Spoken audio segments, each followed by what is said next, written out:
मुक्तिनाथको यात्राको भोगाइ सेयर गरिरहँदा अब बसाइ कहाँ बस्ने त राति भन्ने कुरा पनि दिमागमा आउन सक्छ। अब हाम्रो भोगाइ कस्तो रह्यो भने हामी मुक्तिनाथ मन्दिरको छेउमै होटलमा बस्यौँ, तर त्यही बस्नुपर्छ भने पनि छैन। 10 किलोमिटर पछाडि कागबेनी छ, त्यहाँ पनि बसे पनि भयो। 20 किलोमिटर पछाडि जोमसम छ, त्यहाँ बसे पनि भयो। अब मार्फा पनि बसे भयो पनि भयो। सो आफूसँग साधन कस्तो छ त्यही हिसाबले प्लान बनाउँदा नै हुन्छ।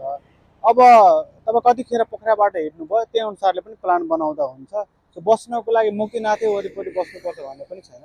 10 किलोमिटर पछाडि कागबेनी बस्दा पनि हुन्छ। सो नयाँ नयाँ फरक फरक किसिमको अनुभव पनि हुन्छ। बिहान तपाईँको कागबेनीबाट अब बाइकले आधी घन्टाको बाटो भनौँ न, अनि अब ठुलो गाडी छ भने अलिकति बढी लाग्छ। 4 चक्का छ भने त्यही हिसाबले भयो। अब 20 किलोमिटर पछाडि जोमसम छ भने त्यही हिसाबले पनि समय क्यालकुलेट हुनसक्छ। बाटो राम्रै छ।